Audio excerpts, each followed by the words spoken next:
ಇದೆಲ್ಲ ಆದ ನಂತರ ಸುದೀಪ್ ಅವರು ಪಬ್ಲಿಕ್ ಟಿವಿ ಜೊತೆಗೆ ಒಂದು ಎಕ್ಸ್ಕ್ಲೂಸಿವ್ ಸಂದರ್ಶನವನ್ನು ಕೂಡ ಕೊಟ್ಟರು. ಇಲ್ಲಿ ದರ್ಶನ್ ಅವರ ವಿಚಾರದಲ್ಲೂ ಕೂಡ ಮಾತನಾಡಿದರು. ನಾನು ಎಲ್ಲೋ ಗಂಟೆ ಹೊಡೆದ್ರೆ ಇನ್ನೆಲ್ಲೋ ಶಬ್ದ ಕೇಳ್ತಲ್ವಾ ಅನ್ನೋ ರೀತಿಯಲ್ಲಿ ಮಾತನಾಡಿದ್ದಾರೆ. ಏನು ಹೇಳಿದ್ದಾರೆ ಅವರು? ಮನಬಿಚ್ಚಿ ಮಾತನಾಡಿದ್ದಾರೆ ನೋಡಿ. ಯುದ್ಧಕ್ಕೆ ಸಿದ್ಧ ಮಾತಿನ ಬಗ್ಗೆ ಸುದೀಪ್ ಸ್ಪಷ್ಟನೆ. ಸ್ಟಾರ್ ಫ್ಯಾನ್ಸ್ ವಾರ್ ಮಧ್ಯೆ ಕಿಚ್ಚ ಓಪನ್ ಟಾಕ್. ದರ್ಶನ್ ಬಗ್ಗೆ ಮನಬಿಚ್ಚಿ ಮಾತಾಡಿದ ಬಾದ್ಶಾ. ಪಬ್ಲಿಕ್ ಟಿವಿ ಸಂದರ್ಶನದಲ್ಲಿ ಸುದೀಪ್ ಸಾಫ್ಟ್ ಮಾತು. ಇತ್ತೀಚೆಗೆ ಹುಬ್ಬಳ್ಳಿಯಲ್ಲಿ ನಡೆದ ಮಾರ್ಕ್ ಚಿತ್ರದ ಪ್ರಮೋಷನ್ ಕಾರ್ಯಕ್ರಮದ ವೇದಿಕೆಯಲ್ಲಿ ಕಿಚ್ಚ ಸುದೀಪ್ ಆಡಿದ ಯುದ್ಧಕ್ಕೆ ಸಿದ್ಧ ಮಾತಿಗೆ ಬದ್ಧ ಅನ್ನೋ ಹೇಳಿಕೆ ಬೆನ್ನಲ್ಲೇ ಸಾಕಷ್ಟು ಚರ್ಚೆಗಳು ಶುರುವಾಗಿದ್ದವು. ದರ್ಶನ್ ಪತ್ನಿ ವಿಜಯಲಕ್ಷ್ಮಿ ಕೂಡ ಸುದೀಪ್ ವಿರುದ್ಧ ಪರೋಕ್ಷವಾಗಿ ಹರಿಹಾಯ್ದಿದ್ದರು. ಇದೆಲ್ಲದರ ನಡುವೆ ಸೋಷಿಯಲ್ ಮೀಡಿಯಾದಲ್ಲೂ ಇದು ಫ್ಯಾನ್ಸ್ ವಾರ್ಗೆ ಕಾರಣವಾಗಿತ್ತು. ಈ ಬಗ್ಗೆ ಕಿಚ್ಚ ಸುದೀಪ್ ಪಬ್ಲಿಕ್ ಟಿವಿ ಸಂದರ್ಶನದಲ್ಲಿ ಪ್ರತಿಕ್ರಿಯಿಸಿದ್ದು ತಮ್ಮ ಹೇಳಿಕೆ ಬಗ್ಗೆ ಸ್ಪಷ್ಟನೆ ಕೊಟ್ಟಿದ್ದಾರೆ. ಸ್ಟಾರ್ ಫ್ಯಾನ್ಸ್ ವಾರ್ ಮಧ್ಯೆ ಕಿಚ್ಚ ಸುದೀಪ್ ಪಬ್ಲಿಕ್ ಟಿವಿ ಜೊತೆ ಮನಬಿಚ್ಚಿ ಮಾತನಾಡಿದ್ದಾರೆ. ದರ್ಶನ್ ಬಗ್ಗೆಯೂ ಮಾತನಾಡಿದ್ದು ಅಭಿಮಾನಿಗಳ ಮಟ್ಟದಲ್ಲಿ ಗಲಾಟೆ ಯಾಕೆ ಆಗ್ತಿದೆ ಎಂದಿದ್ದಾರೆ. ದರ್ಶನ್ ನನ್ನ ಬಗ್ಗೆ, ನಾನು ದರ್ಶನ್ ಬಗ್ಗೆ ಮಾತಾಡಿರುವ ಯಾವುದಾದರೂ ಒಂದು ವಿಡಿಯೋ ತೋರಿಸಿ ಎಂದಿದ್ದಾರೆ. ಜೊತೆಗೆ ಫ್ಯಾನ್ಸ್ ನನ್ನ ಮತ್ತು ದರ್ಶನ್ ಬಗ್ಗೆ ಕ್ಯೂಟ್ ವಿಡಿಯೋ ಮಾಡ್ತಾರೆ, ಅವರಲ್ಲಿ ಯಾವುದೇ ಗೊಂದಲ ಇಲ್ಲ ಅಂತ ಪಬ್ಲಿಕ್ ಟಿವಿ ಸಂದರ್ಶನದಲ್ಲಿ ಕಿಚ್ಚ ಸುದೀಪ್ ಸಾಫ್ಟ್ ಆಗಿ ಮಾತನಾಡಿದ್ದಾರೆ. ಅರೆ ಯಾವತ್ತು ದರ್ಶನ್ ನನ್ನ ಬಗ್ಗೆ ಹೇಳಿಲ್ಲ, ನಾನು ದರ್ಶನ್ ಬಗ್ಗೆ ಹೇಳಿಲ್ಲ. ಯಾವ್ದಾರು ಒಂದು ವಿಡಿಯೋ ತೋರಿಸಿ. ಮೊನ್ನೆ ಬರ್ತ್ಡೇ ದಿನನೂ ಕೂತ್ಕೊಂಡು ಮಾತಾಡಿದಾಗ ನಾನು ಒಳ್ಳೊಳ್ಳೆ ಸಂಗತಿಗಳೇ ಹೇಳ್ಬಿಟ್ಟು ಬಂದೆ. ಕುದುರೆ ಅದು ಇದು ನಮಗಿಲ್ಲದೆ ಇರೋದು ನಿಮಗಿದೆ ಅಂದರೆ ನಿಮ್ಮಲ್ಲೇನೋ ಪ್ರಾಬ್ಲಮ್ ಇದೆ. ಹಾಗಂತ ಎಲ್ಲ ಅಭಿಮಾನಿಗಳು ಹಾಗಿಲ್ಲ. ಇವತ್ತಿಗೂ ಕೆಲವು ವೀಡಿಯೋಗಳು ಕೆಲವ್ರು ಕಳಿಸ್ಕೊಡ್ತಾ ಇರ್ತಾರೆ, ನಾವಿಬ್ಬರು ಒಂದೇ, ನಾನು ಅವ್ರ ಫಿಲಮ್ ನೋಡ್ತೀನಿ, ತುಂಬ ಚೆನ್ನಾಗಿ ಕ್ಯೂಟ್ ವೀಡಿಯೋಸ್ ಮಾಡ್ತಾರೆ. ಆ ಮನಸ್ಥಿತಿಗಳು ಎಲ್ರಿಗೂ ಬರಬೇಕು. ಇಲ್ಲಿ ಏನಾಗಿದೆ, ಒಂದು ವರ್ಗದಲ್ಲಿ ಏನಾಗ್ತಾ ಇದೆ ಅಂದರೆ ನಮ್ಮನ್ನು ಬಿಟ್ಟರೆ ಇನ್ನೊಬ್ರು ಇರ್ಕೂಡ್ದು ಅಂತ ಒಂದು ವರ್ಗ ಆದರೆ ಇನ್ನೊಬ್ರು ನಾವೇನು ಕಮ್ಮಿ. ಇದು ಎಲ್ಲಿಂದ ಹುಟ್ಕೋತು ನನಗೆ ಗೊತ್ತಾಗ್ತಾ ಇಲ್ಲ. ಆ ರೂಟಿಗೆ ಹೋಗಿ ಕ್ಲೀನ್ ಮಾಡಬೇಕಾಗತ್ತೆ ಕೆಲವ್ರನ್ನ, ಅರ್ಥ ಆಯ್ತಾ. ಇನ್ನು ಕೆಲವರು ಹೀರೋಗಳೇ ಅವರು ಇವತ್ತಿಗೆ ಜೀವಂತ ಇಲ್ಲ ಅಂತ ತಕ್ಷಣ ಅವ್ರ ಬಗ್ಗೆ ಮಾತಾಡೋದು ತಪ್ಪಾಗತ್ತೆ. ಸೊ ಅಲ್ಲಿ ಹೋಗಿ ಕೇಳಬೇಕಾಗೈತೆ ಇದೇನಿದು. ಈಗ ಆ ಹೀರೋದು ಫ್ಯಾನ್ಸ್ ಅಲ್ವಾ.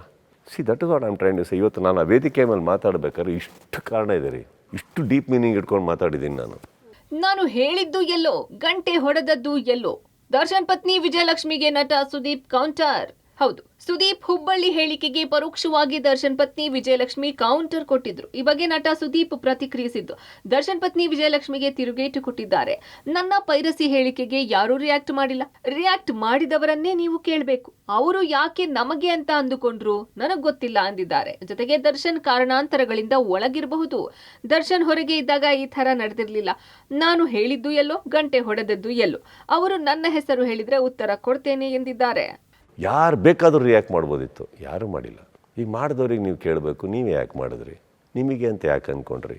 ಪೈರಸಿ ಅಂತ ಒಂದು ವರ್ಡ್ ಅಂತ ನೀವು ಹೇಳ್ಬೋದಿತ್ತು ಅಂತ ಕರೆಕ್ಟು. ಇನ್ನೊಂದು 5 ಜನ ಹೀರೋಗಳದಾಗಿದ್ದರೆ ಅದು ಕರೆಕ್ಟು ಯಾರೂ ರಿಯಾಕ್ಟ್ ಮಾಡಿಲ್ಲಮ್ಮ. ಯಾಕಂದರೆ ಪ್ರತಿಯೊಬ್ಬರಿಗೂ ಒಬ್ಬರ ಬಗ್ಗೆ ಒಬ್ಬರು ಚೆನ್ನಾಗಿ ಗೊತ್ತಿದೆ. ಉಪೇಂದ್ರ ಸರ್ ಆಗಲಿ, ಶಿವಣ್ಣ ಆಗಲಿ, ಇನ್ನೊಬ್ಬರಾಗಲಿ, ಧ್ರುವ್ ಆಗಲಿ, ಯಶ್ ಆಗಲಿ, ದುನಿಯಾ ವಿಜಯ್, ಪ್ರತಿಯೊಬ್ಬರೂ ನಾವು ಒಬ್ರಿಗೊಬ್ಬರ ಬಗ್ಗೆ ಎಲ್ಲರೂ ಚೆನ್ನಾಗಿ ಗೊತ್ತಿದೆ. ನಾವು ಯಾರೂ ಒಬ್ರಿಗೊಬ್ರಿಗೆ ಆಗಿಲ್ಲ. ಇಲ್ಲಿ ಒಳಗಡೆ ಇರೋ ಹೀರೋ ಕೂಡ ನಾನು ಹೇಳ್ತಾ ಇದ್ದೀನಿ, ಇವತ್ತು ಯಾವುದೋ ಕಾರಣಾಂತರಗಳಿಗೆ ಒಳಗಡೆ ಇರ್ಬೋದು, ಅವರು ಹೊರಗಡೆ ಇರ್ಬೇಕಾದ್ರೆ ಆ ಥರ ಇದ್ದಿದ್ದಿಲ್ಲ. ನಡೀತಾ ಇರೋದು ಎಲ್ಲಿ ಹಂಗಾರೆ? ಈ ಯುದ್ಧ ಯಾರ್ದು? ಅವ್ರು ಸರಿಪಡಿಸ್ಕೋಬೇಕು. ಅದು ನನಗೆ ಸಂಬಂಧನೇ ಇಲ್ಲ. ನಾನು ಹೇಳಿದ್ದು ಎಲ್ಲೋ, ಗಂಟೆ ಹೊಡೆದಿದ್ದು ಎಲ್ಲೋ, ಕರೆಕ್ಟ್. ನೀವು ಅಲ್ಲೋ ಕೇಳಬೇಕು, ನೀವು ಯಾಕೆ ರಿಯಾಕ್ಟ್ ಮಾಡಿದ್ರಿ ಅಂತ. ಅಲ್ಲಿ ನಮ್ಮ ಹೆಸರು ಬರಲಿ, ನಾನು ಅವಾಗ ಉತ್ತರ ಕೊಡ್ತೇನೆ. ನಮ್ಮ ವಿರೋಧಿ ನಮಗೆ ಗೊತ್ತೇ ಆಗಲ್ಲ, ಅದಕ್ಕೆ ನಾನು ವಾರ್ ಅಂತ ಹೇಳೋದು. ವಿರೋಧಿಗಳ ಬಗ್ಗೆ ನಟ ಸುದೀಪ್ ಬಿಚ್ಚು ಮಾತು. ವಿರೋಧಿಗಳ ಬಗ್ಗೆಯೂ ನಟ ಸುದೀಪ್ ಮನಸ್ಸು ಬಿಚ್ಚಿ ಮಾತನಾಡಿದ್ದಾರೆ. ಕಣ್ಣಿಗೆ ಕಾಣದ ಮುಖಗಳು ಇವೆ, ನಮ್ಮ ವಿರೋಧಿ ನಮಗೆ ಗೊತ್ತೇ ಆಗಲ್ಲ, ಅದಕ್ಕೆ ನಾನು ವಾರ್ ಅಂತ ಹೇಳೋದು ಅನ್ನೋ ಮೂಲಕ ವಿರೋಧಿಗಳಿಗೂ ಕೌಂಟರ್ ಕೊಟ್ಟಿದ್ದಾರೆ. ಕಣ್ಣಿಗೆ ಕಾಣದ ಕೆಲ ಮುಖಗಳು ಬಚಾವಾಗ್ತಿವೆ, ನನ್ನ ಪ್ರಯತ್ನ ಕಾಣದ ಮುಖಗಳನ್ನ ಹಿಡಿಯೋದು. ನಾನು ಯಾರಿಗೂ ಉತ್ತರಿಸುವ ಅವಶ್ಯಕತೆ ಇಲ್ಲ ಎಂದಿದ್ದಾರೆ. ಇನ್ನು ಫ್ಯಾನ್ಸ್ ವಾರ್ ಬಗ್ಗೆಯೂ ಸುದೀಪ್ ಮಾತನಾಡಿದ್ದು ಎಲ್ಲ ಅಭಿಮಾನಿಗಳು ಒಂದೇ ತರ ಇರಲ್ಲ, ಅವರಾಗಿಯೇ ಅವರು ಬುದ್ಧಿ ಕಲಿಯಬೇಕು ಎಂದಿದ್ದಾರೆ. ಇತ್ತೀಚೆಗೆ ಫ್ಯಾನ್ಸ್ ವಾರ್ ಶುರುವಾಗಿದೆ, ಒಂದು ಕಡೆಯಿಂದ ಪ್ರಾರಂಭ ಆದ್ರೆ ವಾರ್ ಜೋರಾಗುತ್ತೆ. ಐ ಆಮ್ ಗುಡ್ ಟಾರ್ಗೆಟ್ ಅಷ್ಟೇ ಎಂದಿದ್ದಾರೆ. ವಾರ್ ಅಂತ ಏನಕ್ಕಂತ ಹೇಳಿದೆ, ಅವತ್ತೊಂದು ಯುದ್ಧ ಅಂತ ಏನು ಹೇಳ್ಕೋದು, ವಾರ್ ಅಂತ ಏನಕ್ಕೆ ಹೇಳ್ತೀವಿ ಅಂದ್ರಮ್ಮ, ಬ್ಯಾಟ್ಲ್ ಅಂತ ಬಂದರೆ ನಮ್ಮ ಎದುರಾಳಿ ಯಾರು ಅಂತ ಗೊತ್ತಾಗುತ್ತೆ. ಇಲ್ಲಿ ನಮ್ಮಲ್ಲಿ ನಡೆಯೋದೇನಾಗಿದೆ, ಕಣ್ಣಿಗೆ ಕಾಣದ ಕೆಲವು ಮುಖಗಳು, ಬಟ್ ಅದರಿಂದನೇ ನಾವು ಹೋಗಬೇಕಾಗಿರೋದು. ಎಲ್ಲೋ ಒಂದು ಕಡೆ ಸರ್ಫೇಸ್ ಆಗ್ತಾವೆ, ಹಿಡಿತೀವಿ, ಈಗ ಬರುತ್ತೆ ಅದು ಹೊರಗಡೆ. ಈಗ ನನ್ನ ಪ್ರಯತ್ನ ಅಲ್ಲಿದ್ದೀವಿ, ಸಿಂಪಲ್, ಅಲ್ಲಿಗೆ ಮುಗೀತು. ಆ್ಯಂಡ್ ಇನ್ನೊಂದು, ನಾನು ಸ್ಪಷ್ಟತೆ ಕೊಡ್ತಾ ಇದ್ದೀನಿ. ಇದ್ರ ಮೇಲೆ ನಾನು ಏನು ಹೇಳೋಕ್ಕಾಗಲ್ಲ, ನಾನು ಯಾರಿಗೆ ಒಪ್ಪಿಸ್ಬೇಕು ಆಗಿಲ್ಲ. ಕರೆಕ್ಟ್. ಸೊ ನಾನು ಹೇಳೋದು ಯಾರಿಗೂ ರಿಯಾಕ್ಟ್ ಮಾಡೋ ಅವಶ್ಯಕತೆನೇ ಇರಲಿಲ್ಲ. ಇನ್ನು ಪೈರಸಿ ಬಗ್ಗೆ ಮಾತನಾಡಿರುವ ನಟಿ ತನಿಷಾ ಕುಪ್ಪಂಡ ಪೈರಸಿ ಮಾಡುವವರ ವಿರುದ್ಧ ಆಕ್ರೋಶ ವ್ಯಕ್ತಪಡಿಸಿದ್ದಾರೆ. ಕೋಣ ಸಿನಿಮಾ ರಿಲೀಸ್ ಆದ ವೇಳೆ ಪೈರಸಿ ವಿರುದ್ಧ ತನಿಷಾ ಕುಪ್ಪಂಡ ಧ್ವನಿ ಎತ್ತಿದ್ದಾರೆ. ಈ ಬಗ್ಗೆ ಮಾತನಾಡಿದ ನಟಿ, ಇತ್ತೀಚಿನ ದಿನಗಳಲ್ಲಿ ಕನ್ನಡ ಇಂಡಸ್ಟ್ರಿಗೆ ಪೈರಸಿ ಮಾರಕವಾಗಿದೆ. ಪೈರಸಿ ವಿರುದ್ಧ ಕೋಣ ತಂಡ ನಾವೆಲ್ಲರೂ ಒಗ್ಗಟ್ಟಿನಿಂದ ನಿಂತು ಹೋರಾಡೋಣ, ಕನ್ನಡ ಸಿನಿಮಾ ಉಳಿಸೋಣ ಎಂದಿದ್ದಾರೆ.